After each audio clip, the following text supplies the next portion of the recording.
Hello everyone, ഞാൻ doctor Siraj, medical officer QNB hospital, Koduvally. നമ്മുടെ ക്ലിനിക്കുകളിൽ common ആയിട്ട് വരുന്ന ഒരു ഇഷ്യൂ ആണ് ഡോക്ടറെ എൻ്റെ കൈക്ക് നല്ല തരിപ്പ് വരുന്നുണ്ട് എന്നുള്ളത്. കൈയുടെ അപ്പോൾ ചോദിക്കും നമ്മൾ എന്താണ് ഇവിടെ തരിക്കുന്നത്, കൈ മുഴുവനായിട്ട് തരിപ്പ് അനുഭവപ്പെടുന്നുണ്ടോ, ക്ഷീണം തോന്നുന്നുണ്ടോ, തരിപ്പ് മാത്രമാണ്, വീക്ക്നെസ് തോന്നുന്നുണ്ടോ, അല്ലെങ്കിൽ ഒരു സ്ട്രെങ്ത് കിട്ടാതെ പോലെ തോന്നുന്നുണ്ടോ ചോദിക്കുമ്പോൾ അവർ പറയും, ചില ആളുകൾ പറയുന്ന ഒരു ഇതാണ് എല്ലാ വിരലിനും ഇല്ല, എല്ലാ സമയത്തും ഇല്ല.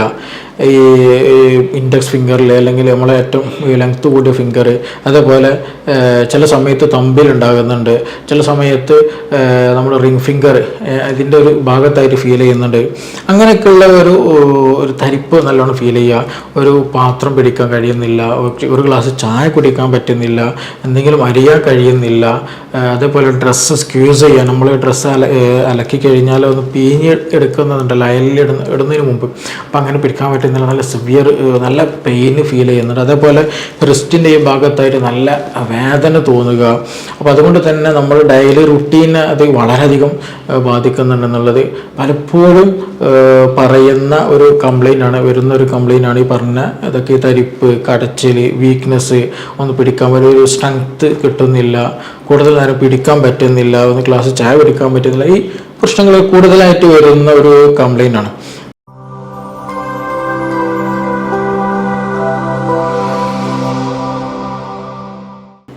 യഥാർത്ഥത്തിൽ ഇതിന് സിമ്പിളായിട്ട് പറഞ്ഞാൽ CTS എന്ന് പറയും, കാർപ്പൽ ടണൽ സിൻഡ്രോം എന്നാണ് ഇതിന് സിമ്പിളായിട്ട് പറയാന്നുള്ളത്.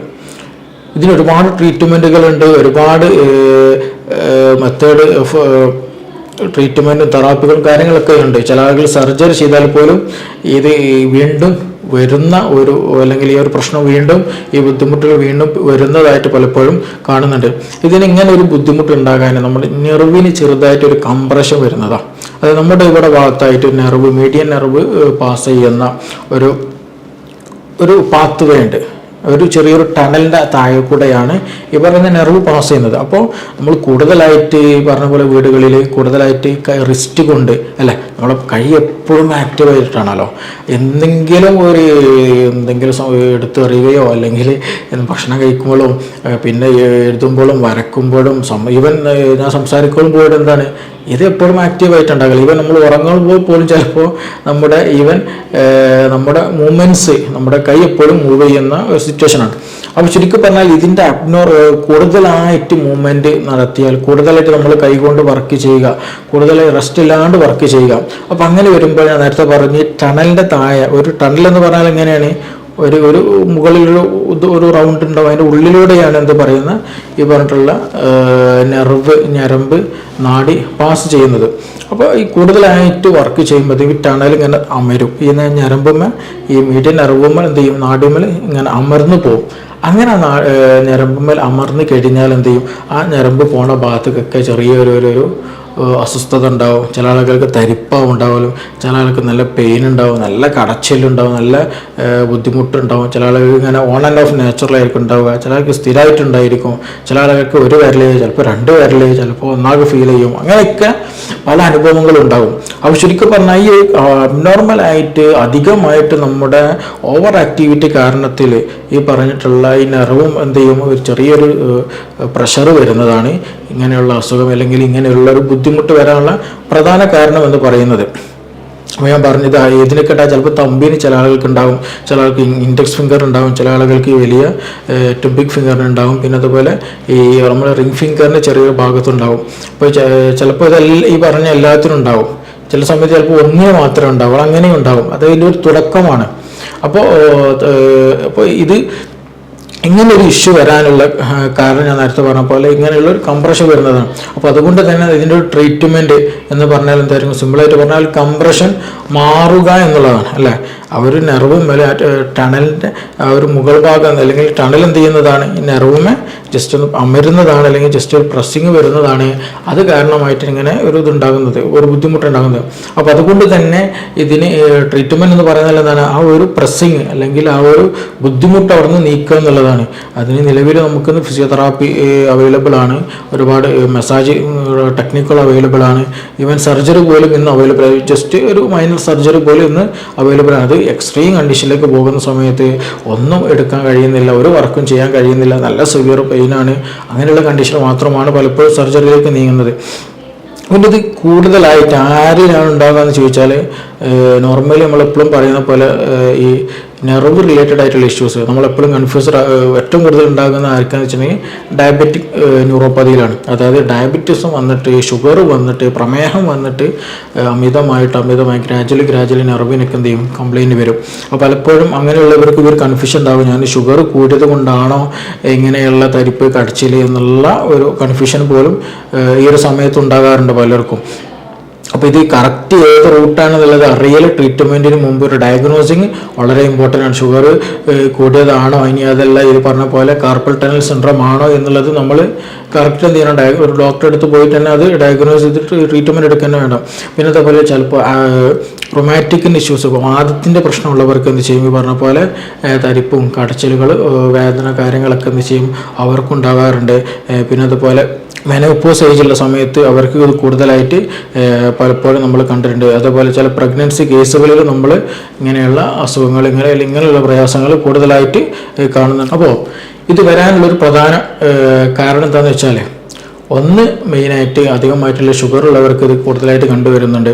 അതേപോലെ BP ഉള്ളവർക്ക്, തൈറോയ്ഡ് ഇഷ്യൂസ് ഉള്ളവർക്ക്, അതേപോലെ കൂടുതലായിട്ട് കൈകൊണ്ട് ആക്ടിവിറ്റീസുകൾ അമിതമായിട്ട് കൂടുതലായിട്ട് ഇങ്ങനെ ഡ്രസ്സുകളൊക്കെ കൂടുതൽ പിഴിയുക, കൂടുതലായിട്ട് ഹാൻഡ് വർക്കുകൾ കൂടുതലായിട്ട് ചെയ്യുക. ജെൻസിൻ്റെ കേസ് എടുത്ത് നോക്കുകയാണെന്നുണ്ടെങ്കിൽ കൂടുതലായിട്ട് കമ്പ്യൂട്ടർ വർക്കുകൾ ചെയ്യുക, കൂടുതൽ റൈറ്റിങ്ങുകൾ കൂടുതലായിട്ട് എഴുതുന്നവർ, അവർക്കൊക്കെ എന്ത് ചെയ്യും, ഈ പറഞ്ഞ ഈ റിസ്റ്റ് ഇഷ്യൂസ് ഈ ഭാഗത്താണ് അതിൻ്റെ ഒരു ബുദ്ധിമുട്ട് വരുന്നത്. അപ്പോൾ ഈ ഒരു ഭാഗത്ത് ഏറ്റവും കൂടുതൽ വർക്ക് ചെയ്യുന്ന ഏതൊക്കെ കേസുണ്ടോ അവർക്കൊക്കെ ഇത് വരാനുള്ള സാധ്യത വളരെ കൂടുതലാണ്. അപ്പോൾ ഇതിന് ട്രീറ്റ്മെൻറ്റ് ഞാൻ നേരത്തെ പറഞ്ഞതുപോലെ ഇതിന് ഒരുപാട് ട്രീറ്റ്മെൻറ്റ്, മെഡിസിനൽ ട്രീറ്റ്മെൻറ്റ് ഉണ്ട്.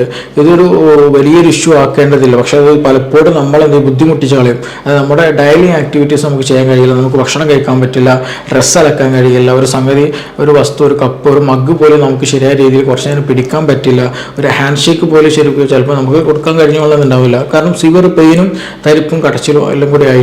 അപ്പോൾ അതുകൊണ്ട് തന്നെ അത് വലിയൊരു ഇഷ്യൂ ആയിട്ട് അതിന് ടെൻഷൻ കാര്യങ്ങൾ അടിക്കേണ്ട ആവശ്യമില്ല. അത് നല്ലൊരു മെഡിസിൻ കഴിച്ച് അതുപോലെ തന്നെ നല്ല എക്സസൈസ് ചെയ്തിട്ട് നല്ല തെറാപ്പികൾ ചെയ്ത് നമുക്ക് നോർമലിലേക്ക് എത്തിക്കാൻ കഴിയുന്നതാണ്. ഇനി ചില കേസുകളിൽ നമ്മൾ മൈനർ സർജറി ചെയ്താലും ഇത് പെട്ടെന്ന് മാറാവുന്നതേ ഉള്ളൂ. പക്ഷേ ഇതിന് കൂടെ നമ്മൾ ശ്രദ്ധിക്കേണ്ട ഒരു കാര്യമുണ്ട്. ചില ആളുകൾ ഈവൻ സർജറി ചെയ്തിട്ട് പോലും നമ്മുടെ ക്ലിനിക്കിൽ വന്നിട്ട് പറയും, ഡോക്ടറെ തരിപ്പ് ഇപ്പോഴും ഉണ്ട്, മാറിയിട്ടില്ല എന്നുള്ളത്. അപ്പോൾ നമ്മൾ ശ്രദ്ധിക്കേണ്ട ഒരു കാര്യം എന്താ വെച്ചിട്ടുണ്ടെങ്കിൽ, ചില ആളുകൾ അങ്ങനെയുള്ള കേസുകൾ നമ്മൾ അന്വേഷിക്കുമ്പോൾ അവർക്ക് അതേ പേഷ്യൻസിന് അതേ ഭാഗത്തായിട്ട് ഈ ഷോൾഡറിന് വേദന ഉണ്ടായിരിക്കും, അതുപോലെ കഴുത്ത് വേദന ഉണ്ടായിരിക്കും, തലവേദന ഉണ്ടായിരിക്കും എന്നുള്ള പറയും. അപ്പോൾ ചുരുക്കി പറഞ്ഞാൽ ആ വേദനയുടെ ഒറിജിൻ എന്ന് പറഞ്ഞാൽ നമ്മുടെ എന്താണ്, നെക്കിലുള്ള അവിടുത്തെ നട്ടെല്ലിന് ഒരു ഡിസ്കിന് ചെറിയൊരു ബൾജിങ് വരുന്നുണ്ടായിരിക്കും. ആ ബൾജിങ് കാരണമായിട്ട് അവിടെ കംപ്രഷൻ കാരണമായിട്ട് ചിലപ്പോൾ എന്ത് ചെയ്യും, ഇവിടെ ചെറിയൊരു ഷോൾഡറിൽ ചെറിയൊരു കടച്ചിൽ തോന്നുക, ഒരു ബലക്കുറവ് തോന്നുക, അതേപോലെ തന്നെ ഈ ഞരമ്പിനൊക്കെ ഒരു കടച്ചിലും തരിപ്പും വേദനയൊക്കെ തോന്നും. അപ്പോൾ അതിന് കംപ്ലൈൻറ്റ് ഞാൻ നേരത്തെ പറഞ്ഞ പോലെ ഇവിടെ ആയിരിക്കില്ല, CTS അല്ലെങ്കിൽ കാർപ്പൽ ടണൽ സിൻഡ്രോം ആയിരിക്കില്ല. അത് ഈ പറഞ്ഞതുപോലെ ഡിസ്കിന്, അതായത് നെക്കിലുണ്ടാകുന്ന, കഴുത്തിലുണ്ടാകുന്ന ഡിസ്കിന് ചെറിയൊരു കംപ്രഷൻ വരിക, അല്ലെങ്കിൽ ഡിസ്കിന് ബൾജ് വരിക, അതുമൂലം ഉണ്ടാകുന്ന തരിപ്പ്, കടച്ചിൽ, ക്ഷീണം, വേദനയൊക്കെ ഉണ്ടാകും.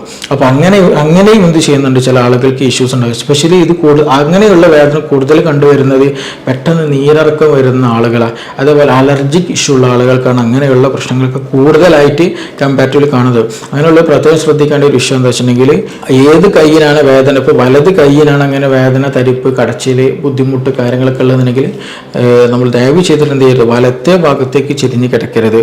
ഒന്നെങ്കിൽ സ്ട്രൈറ്റ് ആയിട്ട് കിടക്കുക, അല്ലെങ്കിൽ ലെഫ്റ്റിലേക്ക് എടുക്കാം. ഇനി ലെഫ്റ്റിലാണ് നിങ്ങൾക്ക് പറഞ്ഞതുപോലെ തരിപ്പ്, കടച്ചിൽ, വേദന ഉള്ളതെന്നുണ്ടെങ്കിൽ നിങ്ങൾ റൈറ്റിലേക്ക് എടുക്കുക, സ്ട്രൈറ്റ് ആയിട്ട് എടുക്കുക. പിന്നെ അതുപോലെ നെക്കിന് എന്ത് ചെയ്യണം, കൂടുതലായിട്ട് നമ്മുടെ പോസ്റ്റർ കറക്റ്റ് ആയിരിക്കണം.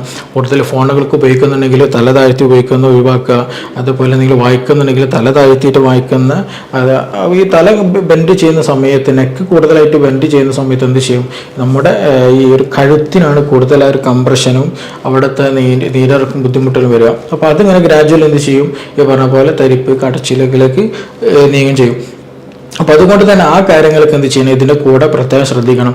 അപ്പോൾ ഈ പ്രോബ്ലം ഇവിടെയാണോ അതല്ല നെക്കിലാണോ കഴുത്തിലാണോ എന്നുള്ളത് വളരെ ഇമ്പോർട്ടൻ്റ് ആണ്. അപ്പോൾ നമ്മൾ ഇവിടെയാണ് ഒരു ഇഷ്യൂ എന്നുള്ള രീതിയിൽ ഇവിടെ സർജറി ചെയ്താലും ചില ആളുകൾക്ക് ഇത് വരാൻ സാധ്യത വളരെ കൂടുതലുണ്ട്. കാരണം ഇതെന്തുകൊണ്ടാണ്, ഇഷ്യൂ ഇവിടെയായിരിക്കും ഉണ്ടാവുക.